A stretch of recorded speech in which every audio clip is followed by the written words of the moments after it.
All right, I think we are going. So, hello and welcome to Behind the Scenes of Production Design, a panel of Lightbox Expo hosted by Seneca College. Seneca College is in Toronto, Canada, and my name is Barnabas Warnoff. I'm a professor and a coordinator of 2D at Seneca College, as well as a chair of Toronto's Animation Festival, Taffy, and a creative producer at Smiley Guy Studios. And I'm happy to be your moderator for the next 90 minutes. Lightbox Expo is a one-of-a-kind event, and Seneca is thrilled to be a supporter of it.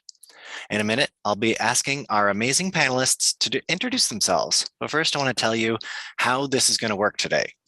We're using Zoom webinar platform, which means that you can see the panelists, but we can't see each other like you would in a typical Zoom meeting. And like all sessions at Lightbox, our time here is almost entirely attendee centered, which means that the time is driven manually, the discussion's driven by the questions asked by you guys out there. So this is your chance to pick the brains of all these brilliantly talented artists we have here today. We'll ask each panelist to introduce themselves and say a few words about the work, and that may help get the discussion going, but then it's over to all you guys. So please make use of the Q&A button down at the bottom here to ask your questions, and you can also upvote people's questions too. So if you would prefer to speak your questions, please let us know in the chat when there's an opportunity and we can make your camera and mic available. We have Rael, Catherine, and Julia on our team of Seneca grads here to help us monitor and engage us over the chat in Q and A areas. So please don't be shy about anything you want to ask. And remember, these sessions are recorded, so you'll be able to go back and view them again at the Lightbox Expo website after the event. So on that note, let's welcome our panelists. First up, we're going to say hello to Arthur Fong. Arthur, who are you? Hello. Yeah. I'm good. How are you? Intro, right? Yeah. Let's see. I was a viz dev artist at DreamWorks in 2010, and I'm a viz dev artist now in 2021. Worked on projects such as the first Croods, Kung Fu Panda 3. I worked with Lindsey on Mitchell's vs. the Machines, and I production designed the LA part of Wish Dragon with also with Shelley Wan production designing, and she ended up going to China to finish it off because I'm a loser and I don't want to go to China. But right now I'm currently I was working at Sony for a little bit. I'm freelancing now and just enjoying life, I guess. All right, thank you. Welcome, Arthur. Great to have you. We're going to go now Thanks. to Jason. Jason, welcome. Hi guys, I'm Jason Scheier, and I'm currently working for Netflix Animation on a project called Ultraman, made in Japan. And then prior to that, I was a production designer on an original series for the adult sector of Netflix called Blue Eye Samurai. And then just before that, I was working on Welcome to Darkmouth for Alcon Entertainment, the same company that did Blade Runner 2049, which was their first animated feature film. And then I've been a viz dev artist for many years, working all the way back to Kung Fu Panda 1. I worked on Croods with Arthur. We've had a lot of cool run-ins over the years doing sketch groups together, so I'm familiar with a lot of the people in the room. First time actually meeting Luc and first time meeting Lindsey, so nice to meet you both. And thank you guys very much for allowing me to be here, be a part of this panel. I'm very excited to dive deep. Whoa, deep dive. Here we go. All right. Thank you, Jason. Let's throw it to Robert next. Robert, welcome. Hey, everybody. I started my career at Pixar, and my first film there was art directing on Ratatouille. And the last film I worked on there was Coco before starting our own studio, Tonko House. And we've been going for about 7 years. Myself and another art director artist, Dai Sutsumi, started our own studio. And the latest project I'm working on right now is actually his project over at Netflix. It's a limited series called Oni. And we actually just this morning just released the first image from Oni.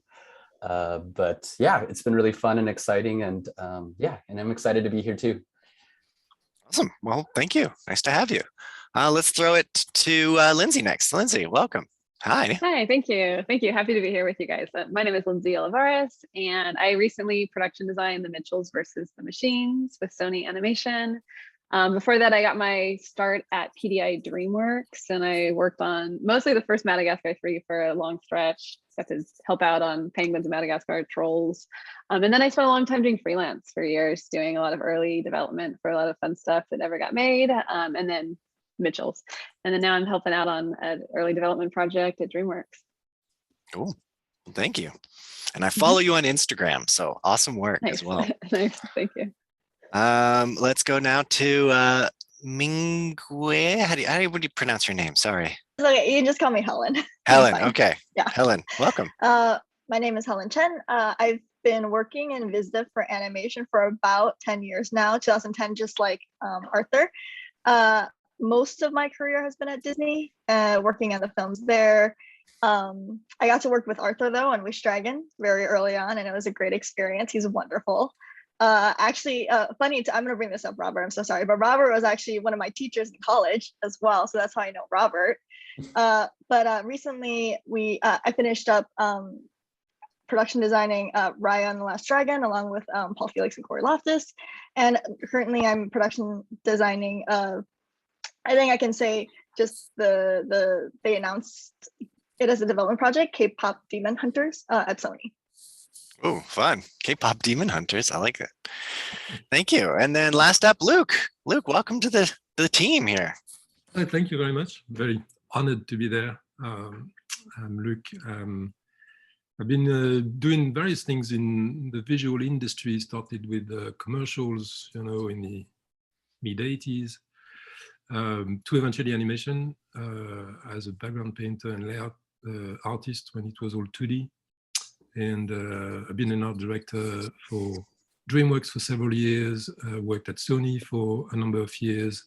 I then moved to doing some teaching, and I was a teacher at Laguna College of Art and Design for 7 years as well. I'm now back at DreamWorks production designing on Bad Guys. And yeah, that's it. That's me. Fantastic. That's good. What an all-star cast we have here. So basically we're going to open it up to audience questions. Right now we don't have any questions yet, so populate them down in here. We'll basically just start throwing some stuff around you guys. Let's start off with, how did you guys get your start? How did you get your feet into the industry? Anybody wants to pop in and then we can go in. Was there anything specific? Was it straight out of college, or was it did you just know Robert and he taught you and he got you in? What was the secret? Just to be clear, Helen Chen was it was one class that I taught, and Helen and Ryan Lang were both in the class, and they were very clearly rock stars to begin with. So, that was at Cal Arts or where? That was at San Francisco. Okay. Art Academy. But yeah, Helen, when you're not around, I tell everybody that's my I never taught again. Yeah, because I just felt like it's not going to get better than this. Yeah, I can tell everyone that that who was in my class. But yeah, as far as career start though, I can kick off. I actually got through like one of those career type days at I went to Art Center College of Design, and my start was sort of that. It just was the circumstance of my future production designer on Ratatouille, Harley Jessup, coming down and doing a career day and taking a look at my portfolio. And that was kind of just lucked out in that way, where opportunity sort of met the moment where, my portfolio was very much geared towards Pixar. That was sort of, I had like a 10-year plan of one day I'll be there, and it just kind of worked out, and kind of got lucky with that opportunity. And and then I just held on for dear life and tried to stick it out there as long as I could. But yeah, that was my start. All right. Jason, what about you?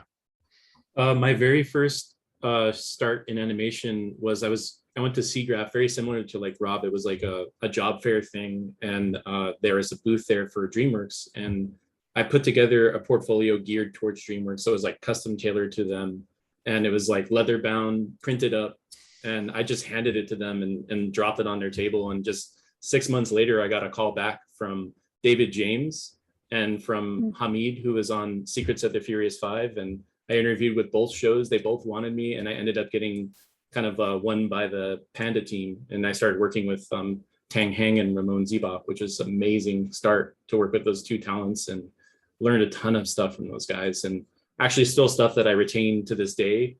And yeah, I've been like hanging on for dear life as well, trying to stay in the business and trying to focus in on like where I can grow as an artist. And I'm always like student mentality. Any production I go on to, I always feel like I'm starting from the very first time and trying to like cut my teeth on the show. So yeah, I'm trying to prove myself time and time again, and it's been really exciting since. Awesome. Thank you, Jason. Lindsey, what about you?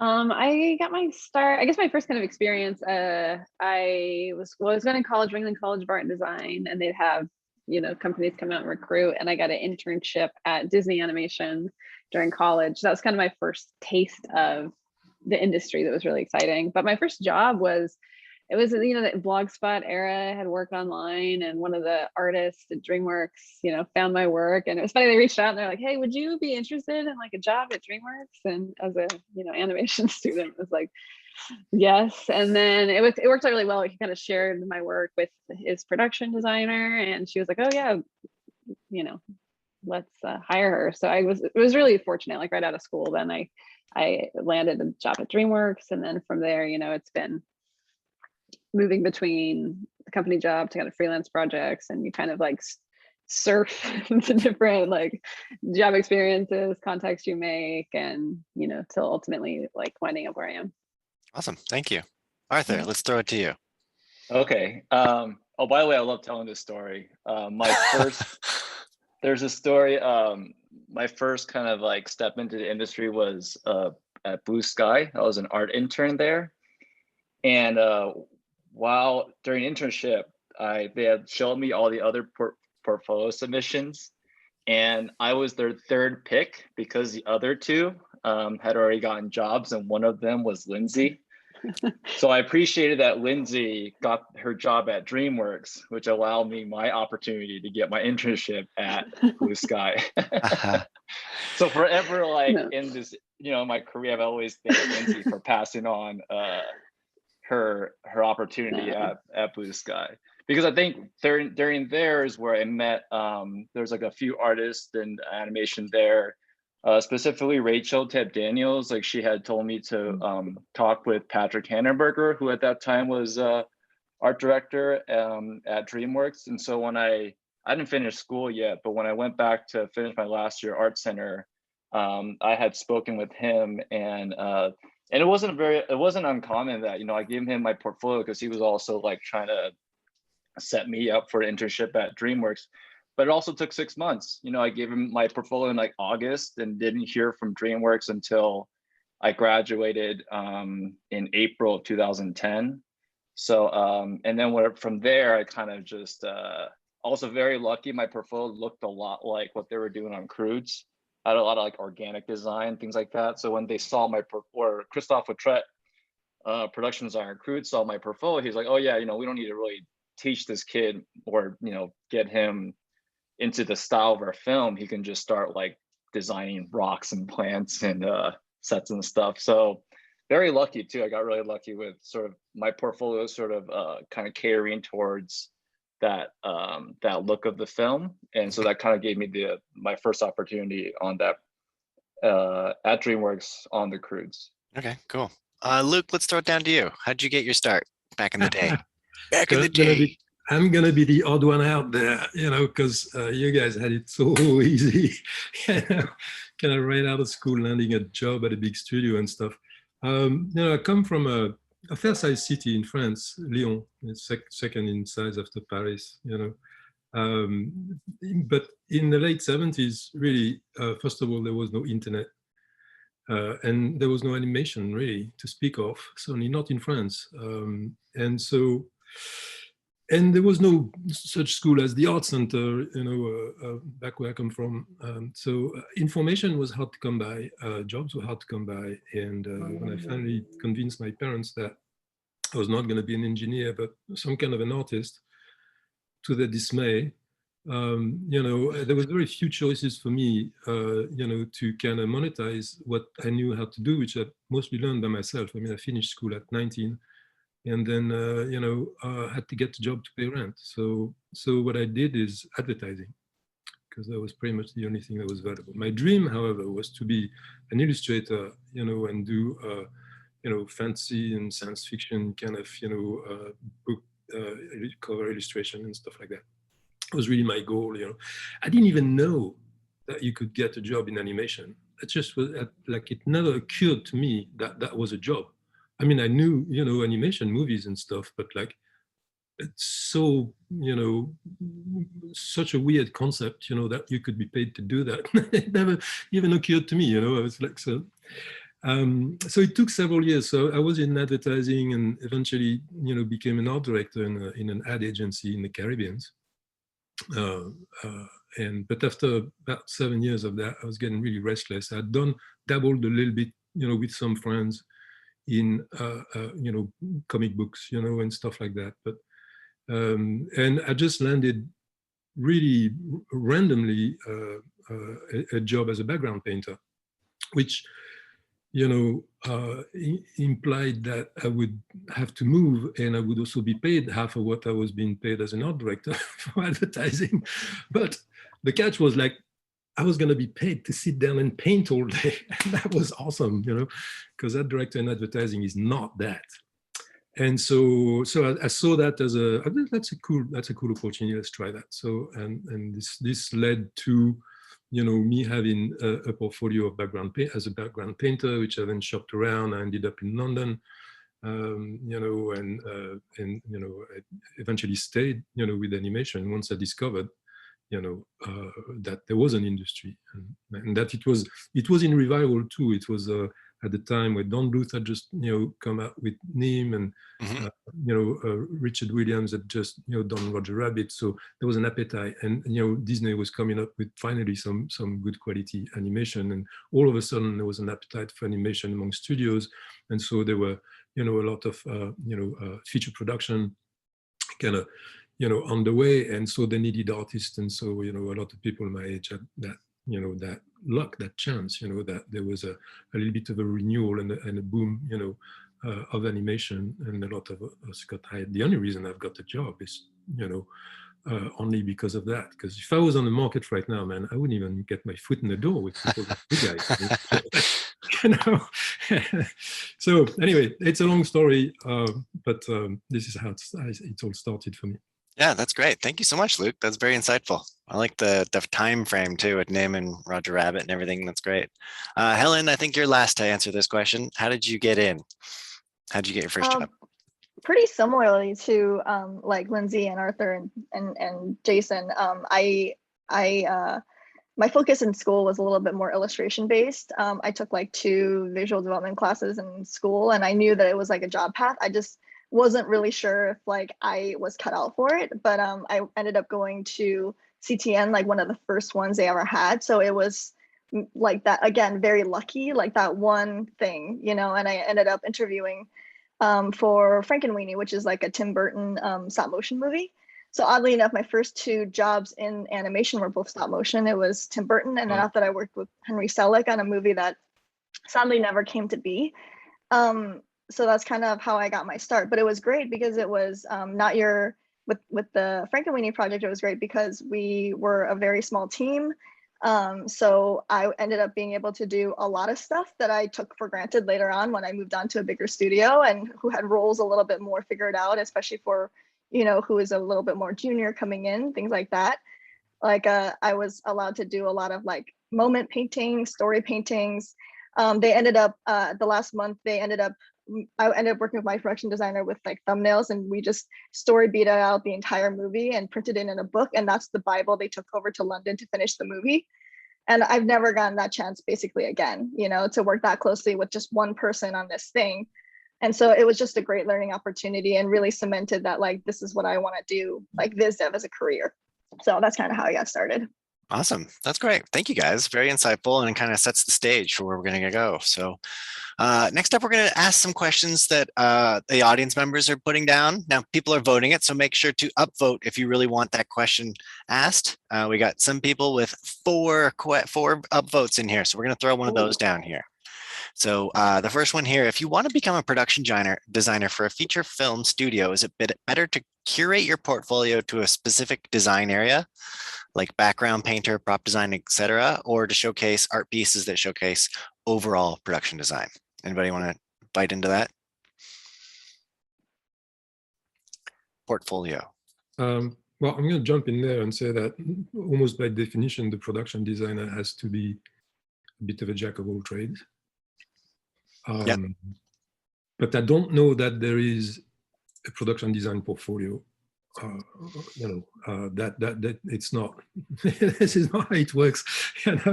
There's going to be a potentially an art department portfolio, a visual development artist portfolio, in potentially a given style or encompassing a bunch of different styles. But you'll have to come up through the ranks and get your position, with a certain amount of years of experience are going to allow you to understand interpersonal relationship, as well as the working of an animation pipeline and all that stuff. And I don't think there's a portfolio that can demonstrate that. Mm-hmm. It's experience really that will allow you to do the job properly. Yeah, that makes sense. Anybody else? I mean, I can piggyback off of what Luc said. It's like right on the head. It's so dynamic and individualistic to the team too as well. And production designers, as I've come to see it as that role, is such a huge responsibility in the sense that not only are you managing your own team, you're also appeasing the gods that be, like the executives at the studios, and also pitching to people that don't really know art and trying to get them captivated on the ideas. And so there's a lot of putting yourself into the job, a lot of personal attachment to the shows that you're creating, and also diving deep into the philosophy and understanding the philosophies of the project too, and like really understanding the culture of the show too, whether it's like how you build your team or how you're crafting the worlds. And so it's all kind of creating a flavor profile that everybody else can follow. And then working very closely with your art director, having someone that's like your right and left hand and kind of helping you figure out how to work with your art team. So it's very dynamic, and it's never really the same on any specific or particular show. But I think every single show has its own individual identity that it kind of takes on, and everybody works together in harmony. And I never really look at myself as a production designer. I just look at myself as a teammate and allow my artists to come and lean on me if they need anything, but also help inspire the project. Awesome. That makes sense. That sounds good. All right, let's jump to another one, shall we? Sudar Shan says, in the grand scheme of production design, does color lighting design have a general role as a character set design, or is it a very niche subject matter? He's more interested in color lighting design than character set design and would like to stay focused on that. But what do you guys think? I think much like what Luc and Jason was saying, that as a production designer, you have to oversee and lead sort of like the broad spectrum of everything. But I also myself, and working with other production designers before, that we've all kind of have a little specialty. Like I'm not going to jump to conclusions here, but I think Lindsey, she's as a production designer, she's also very talented in character design. And then for me, I think mine was, as far as kind of overseeing everything, I've also just more focused on color and like character rendering. And then whatever I can't do, I usually would just find a way to hire someone to support that department, like hiring Helen to do beat paintings, because I can't paint as fast and as wonderful as she can. So, but I think it's a little bit like, I think it's one for me, it was really kind of nice to be honest about what I can't do, and then asking my producer to help find people to support that area. So that's just kind of where I'm coming from, is like I've seen, like the last project I worked on was Hotel Transylvania, and I can see Rich Dasko was the production designer, and he's really good at lighting and color. And then he would just hire, like, his art director was Mike Isaac, who just focused on sets and like 3D modeling. And so really, I think a good leader, as I've seen, examples, it's like they hire all the supporting sort of artists that really build the team to become very well-rounded to support production. Yeah, the role will change based on who you are and your skills. I think the big thing is that there's like a holistic global view that you have to hold. So I'm more of a character designer that can be a production designer, and I treat set design kind of like character design. And I have those areas that I specialize in. And you do maintain like the holistic view of like, as you're thinking about sets or the storytelling, there's a feeling that the lighting would have, and so there's like references you'll gather. But for me, it was like, okay, I want a painter who's really like better and more specific about that, because you just hire people that you trust that are better than you and are really good at all these specific things. And so it's like, it might be something like graphic design, which I'll have an opinion about in the direction, but then you trust in those leads. So like for Mitchell's versus Machines, we had David Bleich, who was our like lead light and color designer. So I'd kind of hold in this kind of global, okay, the directors want to tell this is really, you have to be really close to kind of the story and the director's vision. So you'll kind of carry that and try to think of it, okay, what does that mean in design and shape language and color? And then you have like your specialist. So you'll have, like that was our lead position. Sometimes it's different. Sometimes it might be the production designer is more hands-on on the color script and the lighting. And sometimes there might be an art director who specializes in that. For us, we had like a lead position. But then you also have like your team, and you have people within the art team that are doing lighting and stuff. So there's kind of different levels and roles of doing that kind of lighting work. Okay, that makes sense. Anybody else? Lighting, color? Yeah, Luc? what Arthur and Lindsey just said is it's exactly right.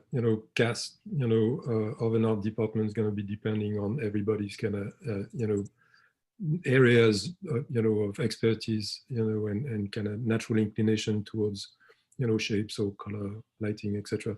To me, lighting and color really are at the heart of the design. Those are, because, a shape, to me is less important than it's only made perceptible by the lighting you apply on it. So a single shape may become 6 different objects, if you light it different way.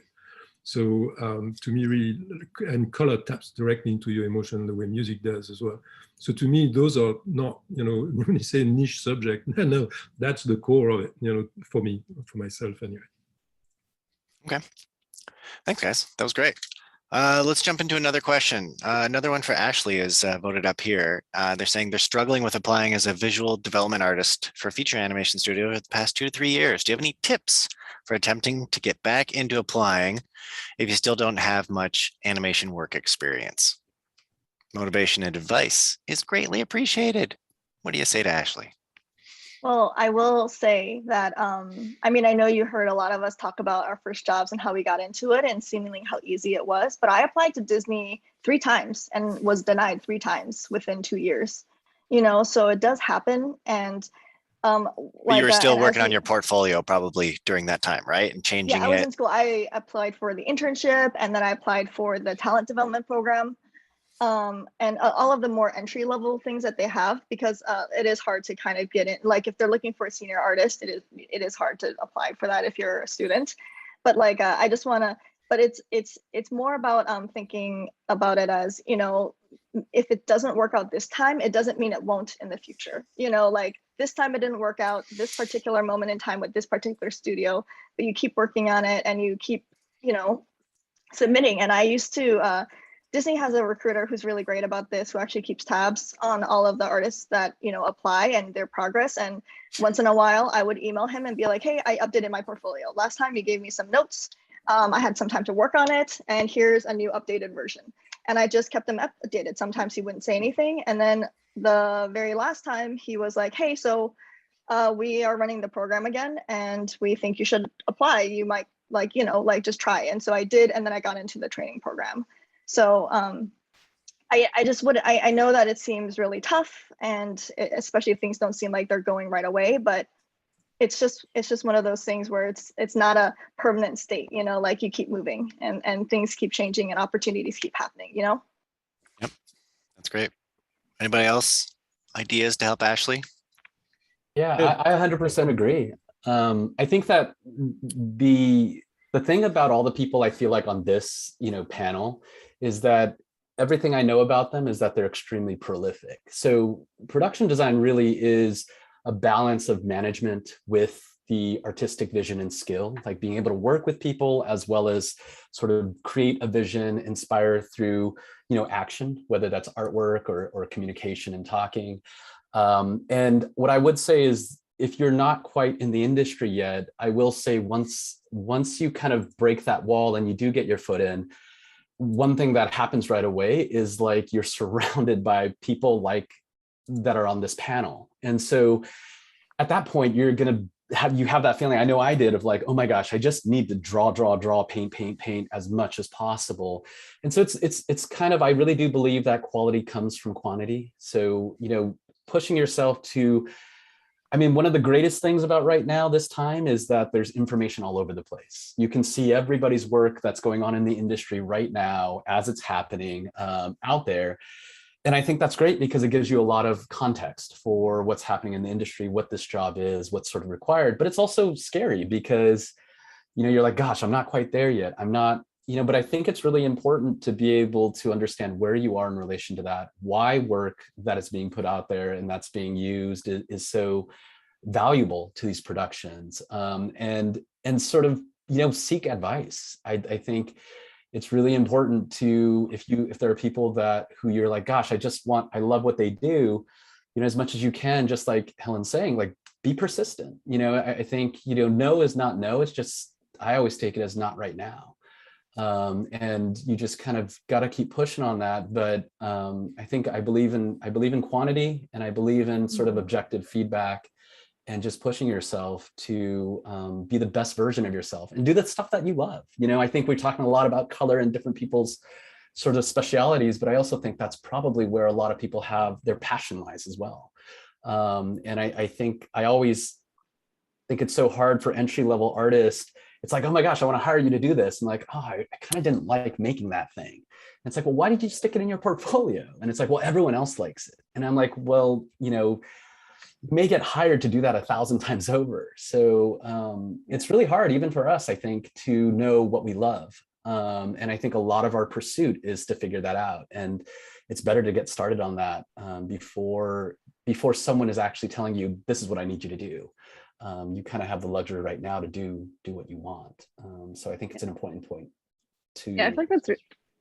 Oh, sorry. I think that's like super good advice, and like there's not one size fits all portfolio advice. Like different projects are want something different points in the production. Like when I'm on the hiring side of it, there might be sometimes I have like a really specific need, and it might be different at one point in the show than the other. So you're going to get a lot of different advice, and it'll be right for different things. And I know that can be kind of overwhelming, but I think the other thing too is like, how do you like stand out from the crowd? And usually that does kind of come with having a like specific point of view. And if you are doing work that you like to do, sometimes that'll like shine through a little bit more, because there's sometimes that I look at portfolios and it feels like they're following portfolio advice, which is good to follow portfolio advice, but sometimes it's like, how do you distinguish yourself? How do you feel like you're going to have a point of view that's going to add something, more specific than, this list of background painters, because there's going to be a ton of people that are all really qualified. So I think if you find a version of putting yourself into it, story into it, if you like it, sometimes that shines through in the work and it can make it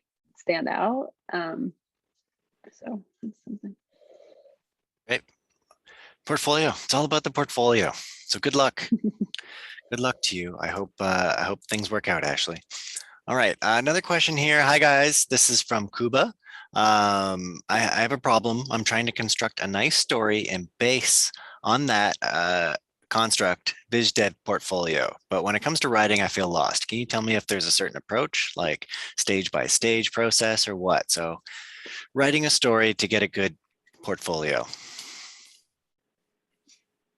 Helen's like, oh, Yeah, No, that's tough. not the It's just like, specialty of the it's like two fellow. jobs. You're doing two jobs, like that's, like even on animation, you have writers, you have a director, and then you have the artist. There's a reason why there's so many people that do very specific things. So it's like you're tackling two huge responsibilities all in one portfolio, which is one of the reasons why when I was in the school, like Robert had us choose just a normal fairy tale to work off of. And the reason is because I did Little Red Riding Hood, And the reason is that everybody already knows the story. You don't have to go through the legwork of constructing it yourself, writing it, doing all of that work. If you want to, all the more power to you. That's wonderful, you know, but it is so much work on top of then having to do the design for it on top of that. And it's like, and sometimes when you think about it, when you send your portfolio to a studio, you aren't actually there. You aren't going to be able to explain, like, oh, but this story, point of the story, this happens, and that's why I did this. And so without that extra step, somebody could, you know, not understand what's happening in your portfolio. But with a constructed story like Little Red Riding Hood, that's so easy. Everybody knows. They're like, oh, this is the scary point. She's going to get eaten. You know, like everybody already knows. And then they see how you tackle that problem visually, and then they see your design sensibilities. So it's totally up to you if you would love to do that. I know that there are plenty of like writer illustrators and working animation and comics and things like that, and it's great, but it is so much work. And that's why I made that weird face. I just don't want to, you know, I'm not you know, taking your hard work for granted. It's just, that's just how I feel about it. Yeah, that's so true. And the point in what you say, I think, really is that, you know, it's not so much the story itself, you know, but how you tell the story that is gonna, you know, demonstrate, you know, your aptitude as a storyteller, right? So as you said, you picked up, and I'd love to see what you did with Little Red Riding Hood, because you know, no, but if you remember the Tex Avery version, you know, was kind of markedly different from, you know, the Disney version, right? And so indeed, you know, and also very true, if the person that you're pitching to doesn't have to learn about the story as and if they know already the story as they're looking at the art, they can really better understand, you know, your skill in the interpretation of the story, what the spin you're putting on it, and how you're solving, you know, storytelling problem in a visual way. So I think that's exactly right. I would add to, if you do want to, if this is just a rereading the question, if it's just to generate the portfolio pieces and there is a story you want to tell, like, I don't know that you have to like figure out the whole story, write a whole script, but I think there's things that if it's from a portfolio perspective, like contrast is huge. Usually there's like a couple worlds in your story, like in Mitchell's, there's a human world and a robot world. Like, so like, I feel like conceptually, if you have different thematic worlds, like you don't figure the whole story, but you know what the point of it is, you know, the different worlds or how a world changes, or a character usually is going to go through some arc. So it's like, how did they start? How did they end? And contrast is big. So it could be something where you have a loose idea of a story you like, and you're kind of illustrating, here's where we meet our character, and here's who they're going to become, or here's the world as we meet them, and here's how they change the world, or this world they have to enter and how that contrasts the character. So things like that, like kind of simple like contrast ideas. And if you have just kind of these thematic worlds, it's like, what's your take on that world? And maybe you don't have to figure out a whole story, but maybe you do it like this early development process where sometimes it's not figured out, you know, and you find those worlds and themes. Yeah, to dovetail off of what everybody's been saying, because it's been super spot on from everyone. One thing that I do personally as a production designer is I play with the idea of remixing. And so say I'm tackling Frankenstein, for example, you know, we all know the traditional like Mary Shelley's Frankenstein story from the 20s, you know, the very early concept of it.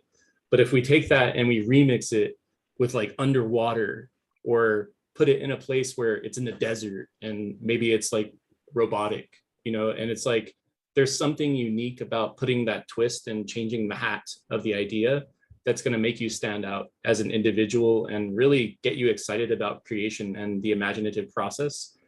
So, you know, like what Luc was saying, like what Lindsey was saying, that high contrast, having those contrasts of those ideas and then putting them in the same place where they amalgamate and become something new. I think that's where you find the home run in design. Okay. I think that's great. Frankensteining things. It's funny, I was taking my master's at Bournemouth University in England, and there's a graveyard right across from a pub, and that's where Mary Shelley's tomb is, her gravestone. Wow. From awesome. Frankenstein. So obviously we had to drink a beer on her grave, which maybe is sacrilegious, but it was great.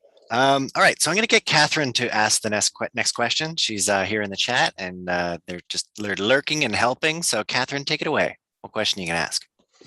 Hi, everyone. I have a question here from Hagai Itzaki. Hagai asks, I've never understood where the point is where the art director's role ends and the production designer's role begins. Does that change from between project to project? Thanks, Catherine. I think that this everybody kind of touched on this earlier about different roles in production designing, and it is kind of like you're putting together a soccer team, and everybody has a specific role. You know, you have your forward. I don't know how soccer works. I shouldn't use this analogy, but you know what I mean. Everybody has a specific role on the field, like you see the graphs.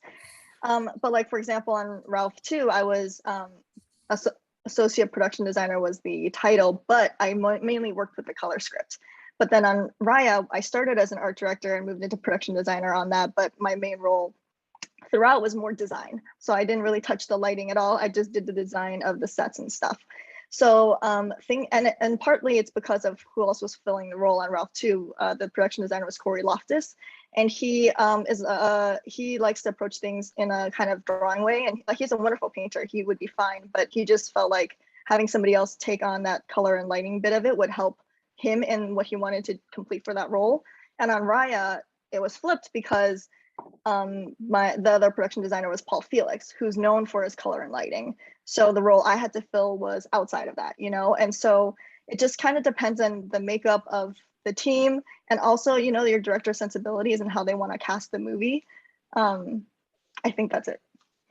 Yeah. There's a little bit of like a as far as like when you're doing some of the other stuff too, that's like presenting things. So I feel like as production designers, usually when you're having meetings with executives and you're kind of pitching it, sometimes there can be kind of like an upwards downwards thing where maybe you're presenting it or kind of justifying it, pitching it like at those early stages and throughout with like the executives, and maybe the art directors might be a little bit more making sure all of that is cohesive and, you know, and applied throughout. Like both me and my art director were, you know, giving artists feedback and stuff, but sometimes there might be a little bit more of like us talking about it and like, oh, can you run over? And, you know, you divide and conquer a lot. So there's definitely a mix of based on your skill sets, but sometimes that's one of the differentiations is there's a little bit more of like, okay, like I have to prep for this presentation. Can you take this other thing? Yeah, totally. Even on Riot too, when I changed from art director to production designer, one of the biggest changes was I ended up running the room for our VisDev meetings. And so, you know, you talk to the directors about what the team did this week, and then each artist presents their work, and you kind of just keep everything on track. But it's extra stuff you never really think about until you're put into that position, you know, like you don't go to art school to learn how to pitch to directors. I mean, I didn't. I don't know about you guys, but. Yeah, there's also, you know, on Wish Dragon, why we had both 2 production designers and no art directors this is more the boring political side of things. But in China, there's all these like departments, and we needed to make sure Shelley had the power to move things.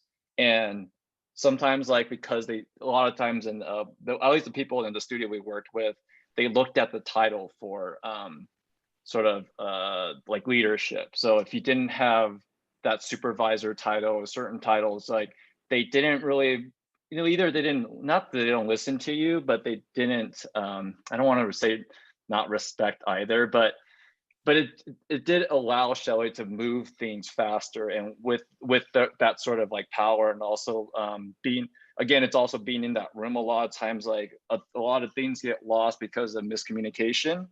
And certain meetings, we really do need like an artistic or creative like person in those rooms. And as a production designer, or even in those rooms with like executives and things like that, you need someone creative there. And because Shelley was in the position of production designer, she would be allowed to be in those rooms. And it sounds silly, and then we've heard about these like terrible stories, but it does still happen. So I think that position of production design really allowed, again, like myself and Shelley to make certain moves happen because of our title.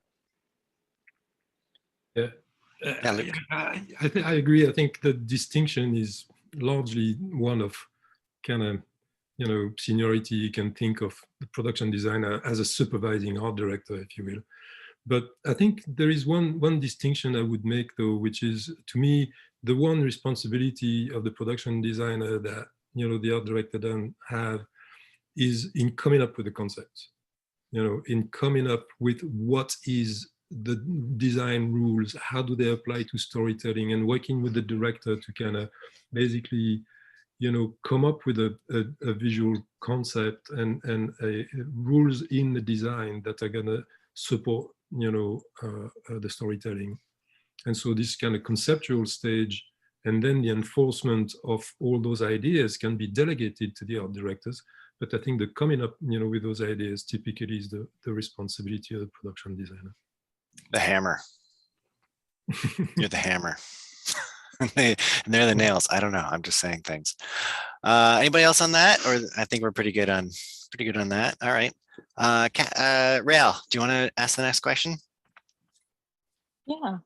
Hello. So Iris Muddy asks, in your current position in your career, do you feel as though your job fulfills all of the areas of art you are interested in? Or are you also seeking other aspects and interests in other work that would do that, or in your own time? Thanks, Rael. I think this is a really, really good question. And I think that, and I'm not answering for everybody else, but for myself, being a production designer in that specific role, I find myself doing less art sometimes. And it's a lot more of that like delegation process and making sure your artists have what they need, making sure that you're setting the rule systems, like Luc was saying earlier, in place in order for everybody to follow. Lindsey made some really great points about that too, with like creating that like visual hierarchy for the show.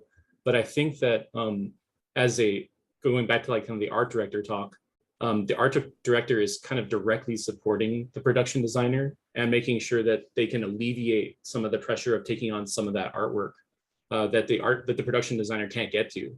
And so, in my own time, I always go, okay, I didn't get to draw today. Maybe I'll get up a little bit earlier today and just draw for a little while, do like my own personal painting or something, because there is almost like an asphyxiation that happens to the artist's soul in that role. And unfortunately, it's kind of the nature of the beast. You're in this like kind of like commercial artist position where you're representing for a studio, for a show. And at times it is a little soulless because you're not getting a chance to do something personal.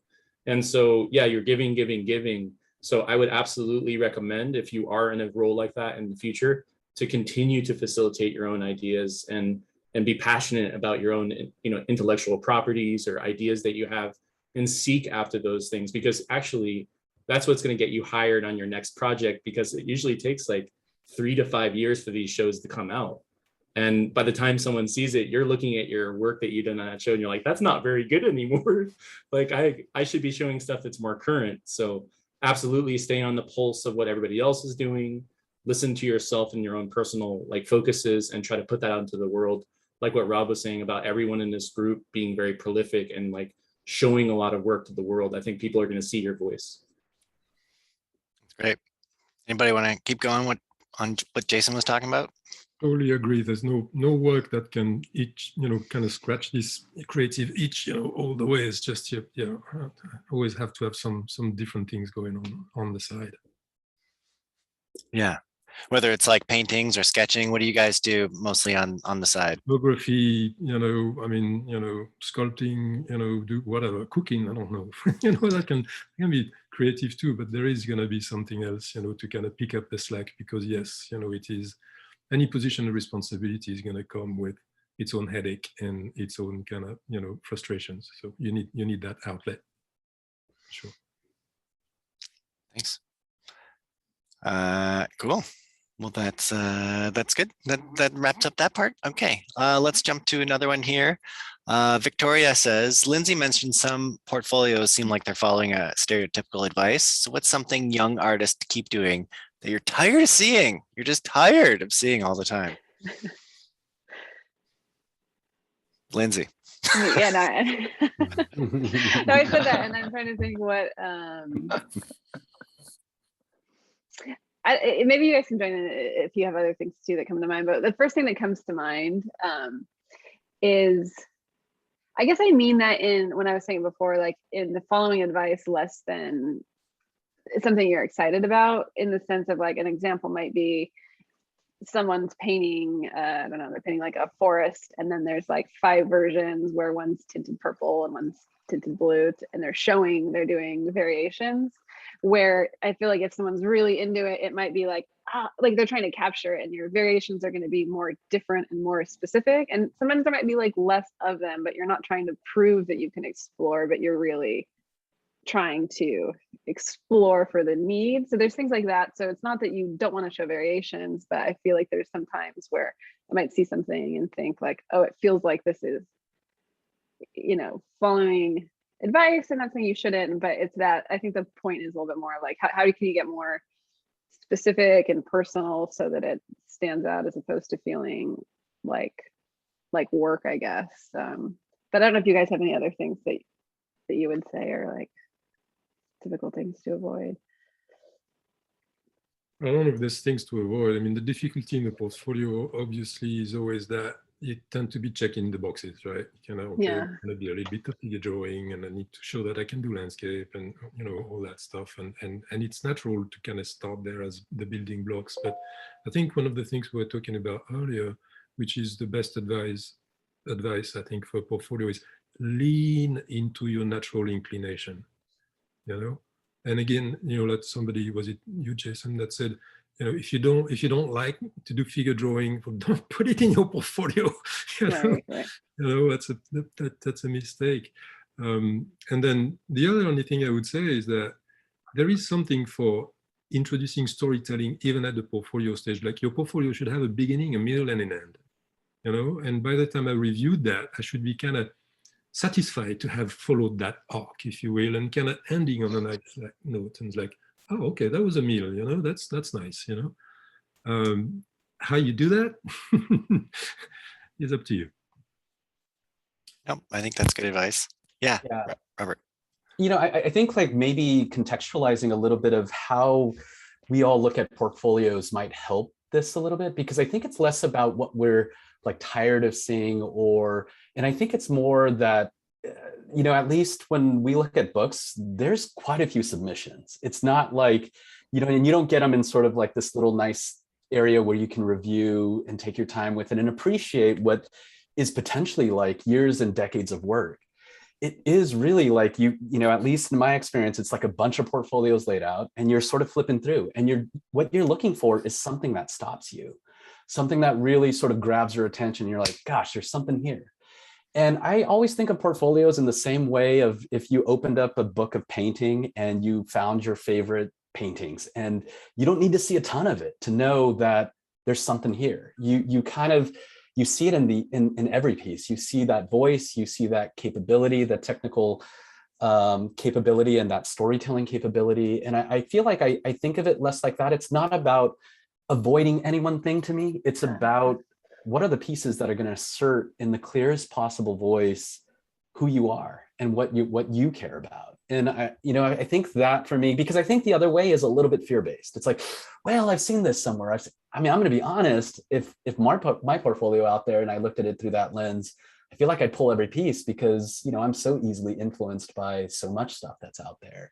And so in that way, I feel like, you know, it's really, for me, putting it in that context hopefully helps. It's like I at least when I was looking at portfolios a lot, when we're looking for an artist, it's a lot of work that we're looking for. So I think thinking of it more as like, what do you think is going to really stop somebody? I think is the way I would approach it. What generally stops you, Robert, when you're looking at a portfolio? Is it character designs, backgrounds, certain styles? I think it's just when you see something that feels sort of fresh, you know, it's like, it's clear, but it's fresh. It's like, you know, like to the assignment of like Little Red Riding Hood, the challenge of that is like, that story's been done so many times, right? So when you do it, I think one of the challenges of it is like, well, how do I do this in my way that's specific, that's different than what other people have done? And so I look for that, you know, I look for things that I sort of instantly get, like, oh my gosh, this is a terrifying moment, but I've never seen it quite executed like this. I've never seen, you know, sort of, this is an interesting application of ideas. And a lot of times I think, at least for me, especially with young artists, I'm looking at potential as much as capability. So there's some things that might not be perfect, but if you see voice, I feel like that shows a lot of potential. And that's just me, but yeah. Okay, great. Thanks, guys. Let's throw it back to Catherine. Can you ask another question? dredge through. Sure, we've got another question here from chat from Katya Kassor. They ask, what are your biggest pieces of advice for animation students just starting out in college prior to working and aiming to someday work in the industry? Is that something you can plan for while you're in college to jump into production design? Remember that talk, from Robert about quantity is quality. The biggest advice I can give to any students is like, art is no different than, or visual art is no different like music, for instance, which is no different than sports so much. If you want to get really good at it, you have to do a really lot of it. Like you do it all the time. As a student, there is no limit on how much, you can work and produce, and this is the only way you're going to learn. Yeah. And I think I think in specific to like production design too, I think it's things like, obviously all of those things and drawing and creating and stuff, but like watching films, kind of learning about them. What are they doing? What tonal things are they doing? What camera things are they doing? And just kind of like looking at a lot of things, observing a lot of what we're doing is kind of like curating or mixing ideas. As someone mentioned, like remixing and stuff. So I think kind of like you almost become like a curator in a way when you're production designing. So there's a little bit of like just looking at a lot of stuff, looking at ways to find inspiration, and they might not take a place in your work immediately, but you're just kind of gathering like this library of inspirations from different places. Great. My addition to all of that, of course, the art and everything is super important. But another thing to just not forget about is no matter where you are in the pipeline, you're always going to be working with people. So soft skills are really important. How you communicate is really important. And just even understanding that if you're an art student at art school, your classmates are probably going to be your peers. You're going to be around these people or see them around for the rest of your career. And that's a good thing. This is where you start building some of those relationships, and to really just I understand that like we all get into art because we all have things that we want to do artistically. That's like our point of view, right? But every single one of these projects, big or small, has so many voices, and knowing how to navigate that and still have yourself be heard, also while not trampling on others, is very important. So soft skills. I know it's not like the funnest answer, but it's a practical one. Yeah, big time. Yeah. One piece of advice that I got on the first day of like art school for me that rang true for me, that helped me get through art school in a way without driving myself nuts, is because at least in the US, right, art school is really expensive. It's study at a university level is an investment, and it's hard not to go into every class feeling like, am I going to get my value today? Like every day just feeling like, when does it happen? And I feel like for me, school was really like a lot of days where I didn't necessarily, it was like the grind. It was like just about mileage. But there are some days that just things land for you that are like, just change your perception. And I think like as much as you can be open to that idea, that being in school is really about discovering yourself but also like being open to the possibility of there are going to be certain days where, whatever it is, the universe is speaking to you that you're going to get that value, but it's not going to be like every day, right? It's not going to be, you kind of have to seek that opportunity and be open to the idea that some days are just going to be hopefully sort of that priceless quality in which, everything, the way you see things changes. And I think it's important to be patient with that and work toward, just put in the work, but also not feel so defeated or like it's impossible. I think, that feeling is common as a student. I remember having that feeling too. But yeah. Yeah, Jason. I love what everybody's saying. And I think that patience is like what Rob was just saying is so important. I think we're so quick to shoot ourselves down or have self-doubt and get depressed too over not having these milestones that a lot of people around you, your peers in school or people on your team, are celebrating. And you'll see favoritism sometimes in certain situations where, maybe that person has a track record with the person that they've hired on the show and they've worked on 2 shows together. And so you have to go, okay, I'm going to put my ego aside. I'm just going to work really hard, and I'm going to try to be a team player and try to get the work done. But like Helen made a really, really good point. It's about those soft skills, and it's about entering into a room and reading a room and really seeing what people need to hear before you announce what you're going to say.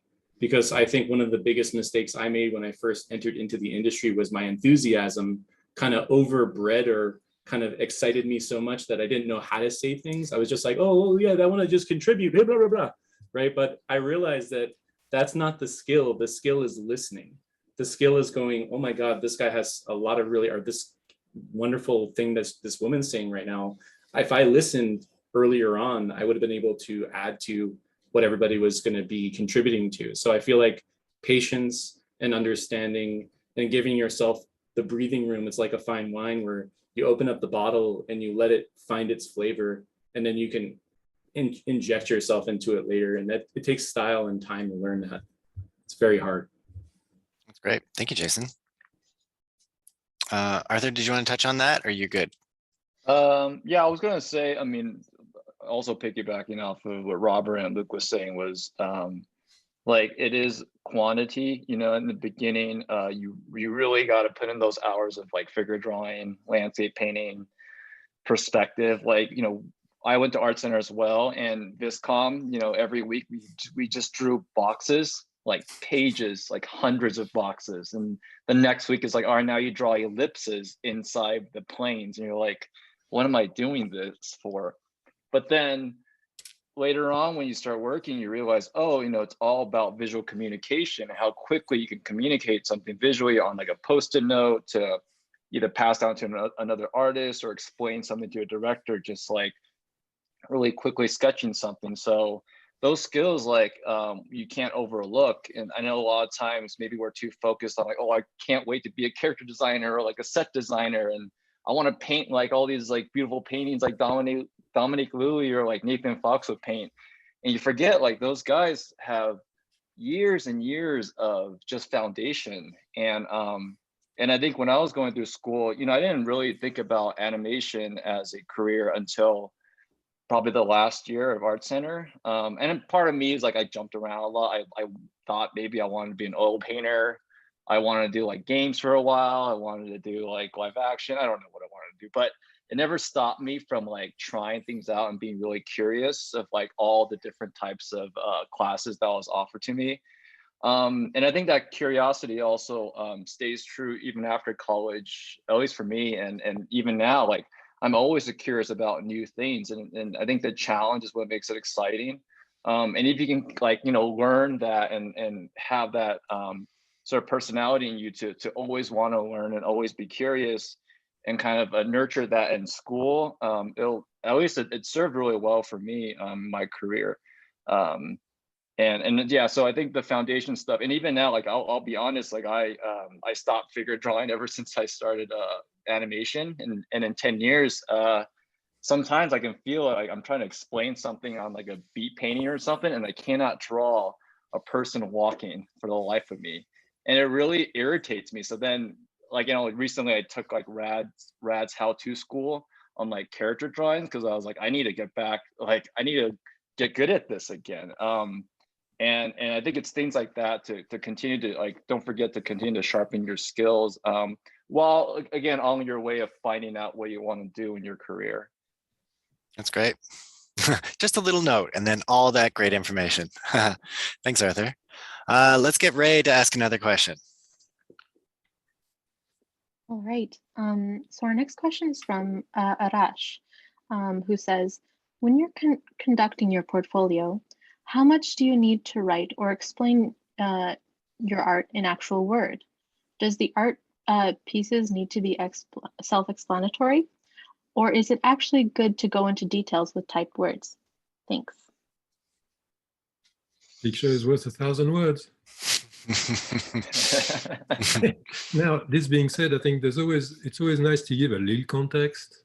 You know, if it's not self-evident, sometimes you just need to state that this was done for such a project, you know, and you can, if you want, give the size and medium, if it's a reproduction or if it's digital or whatever.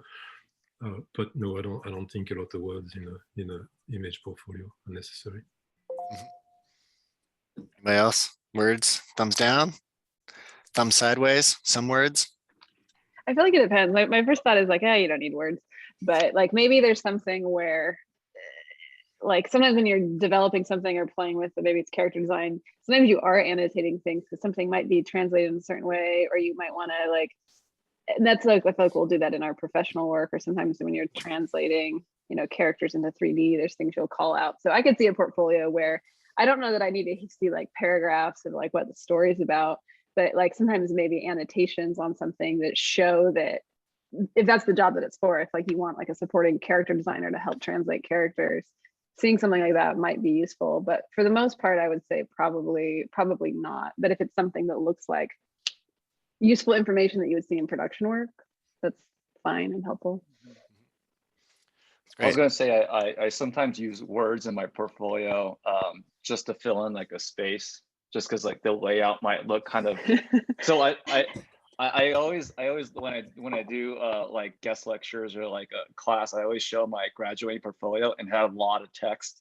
But really, the text was there because it's like I have this painting with some thumbnails, but there's just like this weird empty space that bothered me, so I filled it in with a little bit of story or some explanation.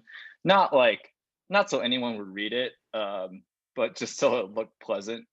Like the page layout looked pleasant enough to the eye. You're very good at composing pages. I am very good at composing pages.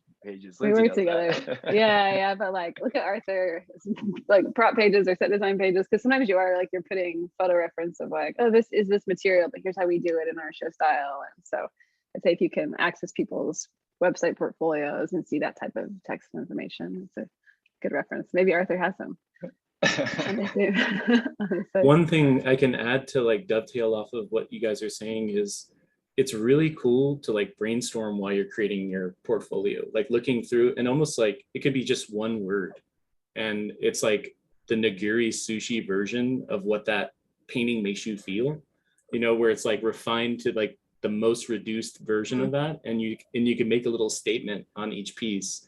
And I'm kind of weird that way, where it's almost like fine art in a weird way. It's like if it's a big epic landscape, it's like, I'm not sure what the landscape is going to be called, but it's like the feeling that painting is making me feel. I will put that in my portfolio. So it's like, oh, that's super interesting. That's a really like it's very calculated. And I'm not sure if that's the right or wrong way to do it, but I've always felt like that's something neat to add in. It's like a signature, like Luc is emphasizing like for the painting. Yeah, it's like the title of the painting, and right. that adds context and all sorts of stuff, and demonstrate your thought process. And yeah, that's awesome. Absolutely. Yeah, that's great. I didn't know if we would get much feedback on that, but we took it for a journey there. So we delved deep. We went deep on that one. I'm going to throw one out here.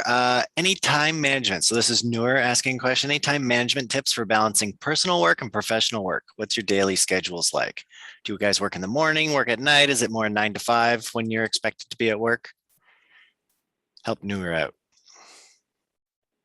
I mean, I can continue on that. I wake up super early. I never did before. And then right when I turned 40, for some reason, my body just hit a whole new clock. And now I get up every morning at 6 o'clock a.m. no matter what. And I'm like up, I'm at them, I'm like shower, start thinking. But I don't do anything art related before like about 8 o'clock. In that first like 2 hours, I'm just like allowing my mind to kind of wake up and reset from the day before. And it's almost like a meditation period, like where I actually go like full Zen and just listen to myself and like what my body needs that day. Like, do I need to exercise, or do I need to practice a little skill sets? And then I used to never take breaks when I was production designing, and it was like really awful. And so now I'm like, I'm going to take a walk. I'm going to go outside and look at nature. I'm going to focus deep into the distance and allow my mind to kind of have that reprieve. So for myself, I feel like I highly encourage people to take those necessary breaks so you can give more later on in the day. It's really important. That's good. Do you have kids? No kids. No kids, just fur babies. I have three animals at the house. Nice. Anybody else want to insight us on your schedule, work balance, work all day, work all night?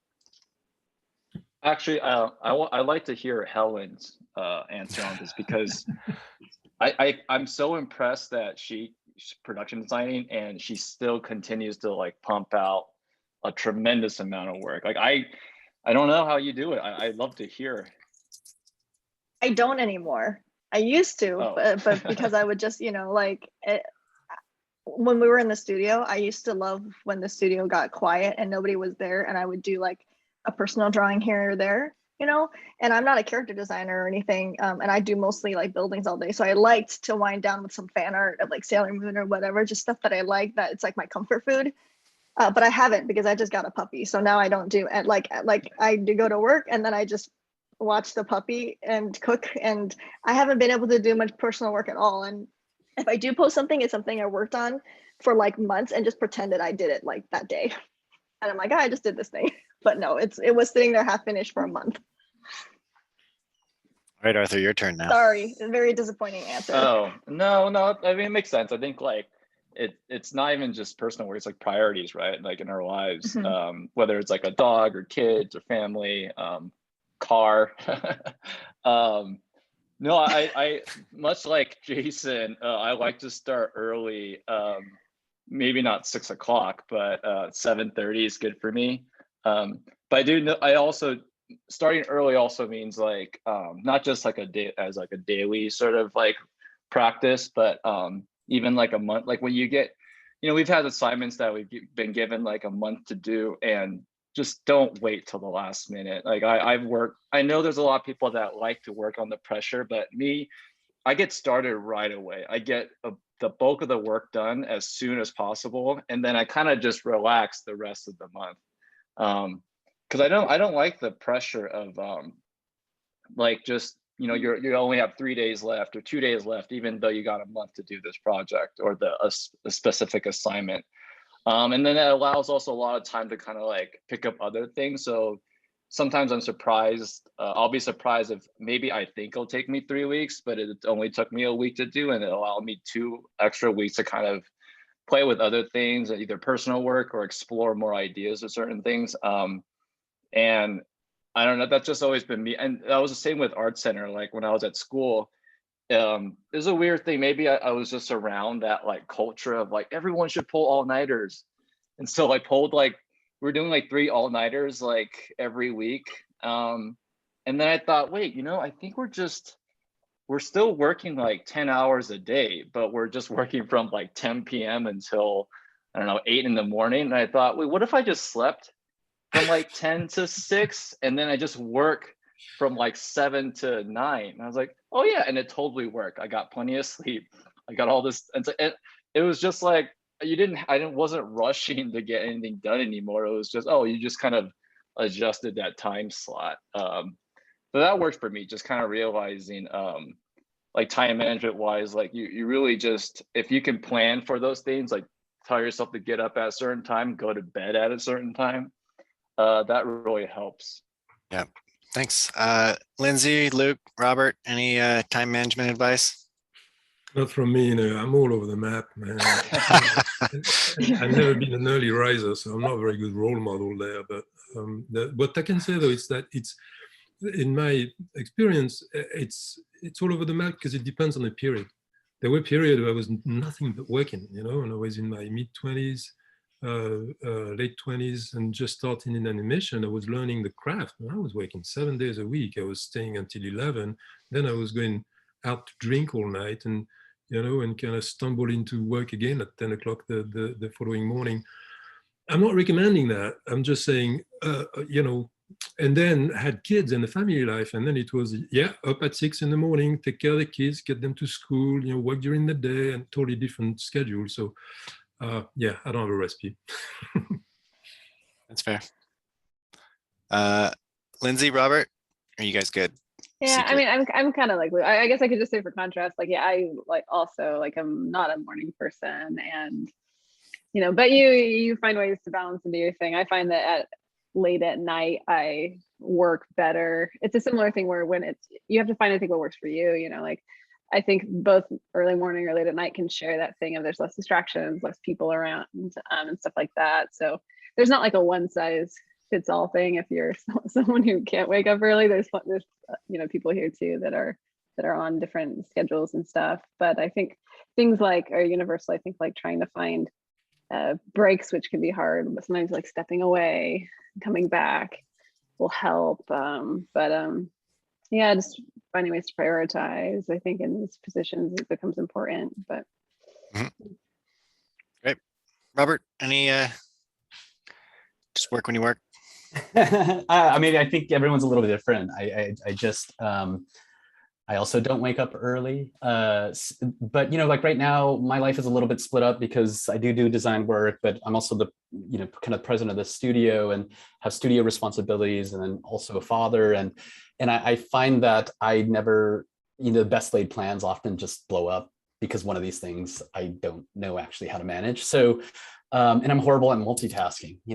I'm really bad at it, and everything suffers when I try to do two things at once. So I believe in like little short sprints in which there's like a clarity of like, I'm just going to try to, it's like, I don't sit down and sort of be like, I'm going to clean the house. I'm like, my desk needs to be tidied and I'm going to feel good. I'm going to go to sleep great tonight because I tidied my desk and I can feel good about that. And tomorrow I'm going to leave one thing that I know I need to get done. And for me to be able to kind of, I think I get overwhelmed so easily. So for me, that's what I try to do, is really focus on these little sprints, and plan on that level of just, I'm going to do these sprints. And then beyond that, I really believe that sort of leadership is about the ability to ask for help. And so also understanding how to work with the team to be able, so that other people are not suffering because of my inability to plan, and learning how to delegate and do it in such a way that it's not destructive, I think, to bigger goals and bigger projects, I think is I guess my approach. I don't know. I'm not great at it. I think that's why I'm so hesitant to talk about it. But I guess that's my approach. Okay, fantastic. Now we're getting down to the end of it. I like hearing what people's work schedules are like too. I teach 2D design and animation in Seneca, and so basically getting people on a schedule and not pulling all-nighters, I think, is good for them to hear too. Although the odd all-nighter is not going to hurt you. We're getting down to the end of it here. We have almost 10 questions left. We're going to have a rapid fire kind of last points, but I think Ant Wolf has a question here. They watched Arthur's interview with Bobby Chiu a few years back, and they're just asking, what's the main things that made a difference in you or your colleague's career? So is there any main things that made a difference? I think I kind of skimmed through that question. Yeah. And I know I mentioned something about luck. I always see it as luck because I just thought, like, how in the world would I have known to do a portfolio that had a lot of organic design that would have landed me my spot on Crudes? No one would have known that also at that time on Crudes, they were behind schedule. And so they had to cut the art department down from 8 viz dev artists to 2. And Christophe Lautrec chose, kept me and Margaret Wooler. And that allowed me to kind of do a little bit what Helen, the opportunity that Helen got, which is like a taste of everything, because they were doing stuff on the production schedule that were like delivering things, but it was just the two of us kind of pumping things out. So we sort of took charge on everything. We had to do surfacing, call outs for like characters, but also set designs, prop designs. Like we were kind of like little mini art directors. But also I think, kind of, at least for me, I think relationships are really important. That's just always been my thing. A little bit of like my past is my parents, I grew up with like my relatives all owning restaurants, and I was a little server at like 11 years old, sort of like waitering food, and I was a cashier, but like that skill of being a server and a cashier, I just like talking to people. I was always like wanting to hear people's story versus like, I'm an older brother and he hated being in front. He loved being in the back, being like a dishwasher and like mopping the floors, because he just didn't like to face people. And at that, I felt like that really, at least the way lately how I've reflected who I am today, it has a lot to do with that. And I think it's helped me a lot. And also just like not, do it in a really genuine way as well. I've just connected with people like with Lindsey and Helen and Jason. We've met years ago, and I think we never know when these relationships again will become something. Like Lindsey, I never knew I'd get a chance to work with her, and like the time came at Sony, and we collaborated together, and her being my production designer was super awesome to work with, but it was just things like that. If I was like a jerk to her in like 2012 when I first met, she may have passed on my portfolio. You never know. So I think little bits of that all around has really really helped me, at least in my career. So no luck being nice and being upfront and talking to people. All right, it's great. So we got about 10 minutes left here. This is the lightning round, where we're basically just going to go around, and you guys, if you could tell us basically closing words, closing thoughts, production design, art directing, drawing in general. A lot of people are, focused on their portfolios. So maybe last little closing tips that you're like, oh yeah, that, or whatever. But we'll just basically blast through everybody and then give high fives, and that'll be it for today. So anybody want to go first? Lightning round, lightning round, lightning round. Jason does. Look at Jason. He's like, yes. No, I just think this was a real honor to be here with this group of people. And I just wanted to thank everybody for their insight. I learned a lot today. I'm sure the group watching as well learned a lot. And I just feel like this has been very informative all the way through. Like everybody weaved the needle through the entire kind of like breadth of what we do in our day-to-day. I saw some questions on there about like, what are the differences between art director and, production designer, or visual development artist versus production designer.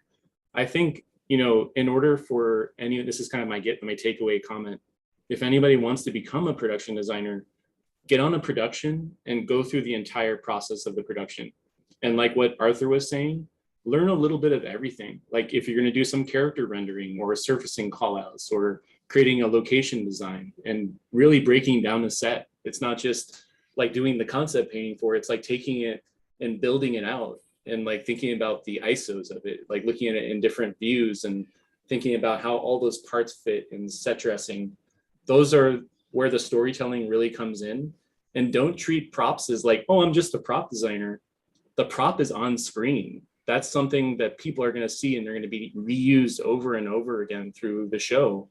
And I had a production designer in the past tell me that like, put all the same love and care that you put into a prop as you do with a character design or you do with a set. And that was something that like still resonates with me today. So go with that same thinking that like, if I'm going to attack something or create something, give it your full all, and people will see that because you're kind of weirdly as good as the last thing that you worked on. Okay. So bust your ass, do a good job making sure people know that you're putting your heart into your work. Thanks, Jason. Awesome. Yep. Lindsey, lightning round. I feel like I'm going blank. If someone else wants to jump in. Luc, lightning round. All right, I was looking at all the question box. There's so many good questions. Could we get another hour? Yeah, no problem. This is so cool. Great fun, fantastic conversation. Everybody's insight is just awesome. I hope it helps. I don't really have much more to say. I mean, there's specific questions there that are really very cool. I'm going to talk about style for just a second to wrap it up. A lot of people are worried, and it ties into what do I do in my portfolio? What kind of styles are people looking for? What style should I be working on? How do I know what is my style and stuff like that? Something that's often, coming up, in portfolio reviews or with students. And again, I'm going to say, lean into your inclination. Don't worry about trying to find your style. It's more like your style is going to find you. It's going to be the sum of your limitations, right? It's going to be the stuff you like to do, the stuff you can do well, and the choices that you make in the kind of subject matter you're tackling. All that is going to be your stuff. So lean into that, do as much of it as you can, and then cultivate your friend, be nice, and always be flexible and open especially at the beginning, to take any job, even if it's not your dream job. You might not land up as a VizDev artist right after school. You might have to go into a print shop and do some page making, which is what I did, whatever, but it's a job that is not working at the supermarket. So I'm that step closer to what, my general direction is and where I want to end up with. So there you go. That's great. Thank you, Luc. Awesome. Helen, lightning round. Got 5 minutes left. I've been sitting here trying to think of what to say this whole time for this one. I think one of the, I guess I can just, I bring up this story a lot whenever I do any of these talks. So sorry if anybody's heard it before, but one of the things that I find is helpful for any artist at any stage in your career is, I mean, when you get hired, you're hired for your point of view. And one of the things I like to do is if I get a note from either a production designer, art director, or like a director, and I don't quite agree with it, or feel like there's a different way to do it, I'll always do like a second version and present them with both. So I completed the note, but then I also, be like, okay, but what do you guys think about this? I really believe in it. And it's the, 50% of the time they go with my idea. And so it's like, put yourself out there, like be proactive about how you want to approach your job and where you see yourself fit into these, roles. And usually that's kind of, I think that's what's helped me kind of become a production designer and go through art director in that track, is because I'm collaborating with them, we're solving problems together, and that's what movies kind of are. So that's all I have to say. Amazing. Thank you, Helen. Robert, lightning round.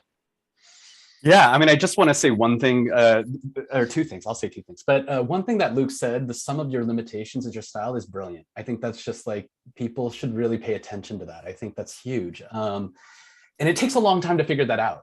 I think, in your career, it takes a long time to figure that out. And what I would say sort of off of that is also, I don't know about like broad advice, because everyone's so different. I'm sure we have hundreds of people that are out there. And I would say that my career so far, the advice that I'd give myself if I were at any point in my career, I think before now, would be to pay attention to and try to enjoy where you're at in this moment, and pay attention to the feeling of what my career has taught me a little bit, is that there's a balance between this feeling of absolute excitement and absolute terror that sort of live in these moments that I feel like have been the largest growth moments for me. That's like me pushing myself, trying to understand my own limitations and trying to figure out, and the only thing you have in that moment, I feel like, is that feeling. You just kind of know over time that it's like, I just know I'm in the right place because I'm both excited and terrified. And search for the feeling. Yes, seek that out as much as possible. You shouldn't be comfortable, but you should be excited. I think it would be my little bit of advice, I guess, from where I stand. Yeah. Awesome. Thank you. Arthur, lightning round. Lightning round. All right. I always like to go back to like as like a waiter server analogy of things. Maybe just cut through my experience. But there's actually a really good book I read, Setting the Table by Danny Meyer, and I talk about this because he's a guy who kind of created Shake Shack and a bunch of these like high-end restaurants in New York. But in the book, there's a philosophy on that he talked about being like the hierarchy of like a pyramid that we all know, but it's like an upside down pyramid. So the idea is that you keep serving, you basically, as you move up, you keep serving people below you. And that kind of means like, as a, when I was, in leadership, I really tried my best to serve my artists and kind of giving them like what they need and really asking them kind of questions as well. Like, because a lot of times I think even I remember through my experiences, it's like, I don't know the questions to ask as a VizDev artist or I'll just be too nervous to ask. But and I was lucky enough to have people like Christophe Lautrette and Patrick Hamburger, who like with their leadership, they knew to like, ask me the questions that I should be asking. So, and I kept that analogy because, at the same time too, it's also like you put value in people, like everyone you work with, no matter if they're above you or below you. And I don't like that, much like what Jason said, we're all colleagues here. There's no one above me or below me. We're all humans here. There's no one above me or below me. And you want to treat people that way and treat jobs that way as well. So it's the same as like, don't undervalue like a TV job versus a feature job. Don't undervalue like production design over art director, like things like that. So I think keeping in like an open mind and also respecting everyone at every level, again, is really something I kind of hold true to myself, to kind of, again, just spread through my career. I think that's great. Thank you so much, Arthur. All right, Lindsey, we're going to throw it once back to you. Yeah, I'll come back. Yeah, no, I just agree with what everyone's saying. And it's so much a team sport. You know, it's like, I was also looking at one of the questions here. One that stood out was one from Tom, where he was talking about like the difference in creating your own brand and voice versus studying multiple styles and all this stuff. And you know, there's a, like, illustration is a wonderful, beautiful thing, but I feel like that's where kind of the difference is, where you might have like an illustrator or fine artist and they have like their voice, and maybe they are doing animation work because they're hired to fit into that. And I think once you're in animation, whether it's a viz dev artist or something at the production design role, it's like finding the thing that's then right for that story or that project, and it evolves a little bit more and it shape shifts for different things. And so there's kind of a distinction there, just kind of finding like what of those things appeals to you. But I think once it is in the kind of animation, visual development, production design space, I think it's really exciting for that team sport, that you're no longer making art to be an illustration, but you're communicating visually. So it's like, I think if you're stressed about portfolio pieces or something, it's like, how do you pull yourself outside of that singular image, but you link onto, oh, I really need to communicate this mood or this point of view, and finding those things, because it becomes like filmmaking, you know, and that's included when you're designing a character's prop, because you're telling, you know, some part of the story in some way. So I think there's a fun thing like in this craft we get to do, where you get to film make with teammates, you know, with like really talented peers, and get to kind of, you know, bring out the best in each other to make something cool. Yeah. It's great closing thoughts. Thanks for pulling in more questions. And thank you all for being on such a lovely panel. As Luc said, we could have another 2 hours on this topic, but we all have lives and jobs and other things to go to. So I just like to say a big thank you to you all for taking the time to be here with us at Lightbox Expo online, the COVID edition. Thank you as well for Rael and Catherine for helping with some of the questions and moderating the chat there. Thank you for spending time with us. As well as if you want to see some of the films that we made at Seneca College, Rael and Catherine were some of those filmmakers that we had in our 2D stream. Check out seneca2d.com. And that's have some of the films there, or senecacollege.ca/create is our program. And from all of us here at Lightbox Expo, thank you for tuning in. We appreciate it. We love you, and we'll see you around. Have fun. Thank you, folks. Thank you, guys. Thanks, Thank everybody. you. All right. Cheers. Bye-bye. Bye-bye.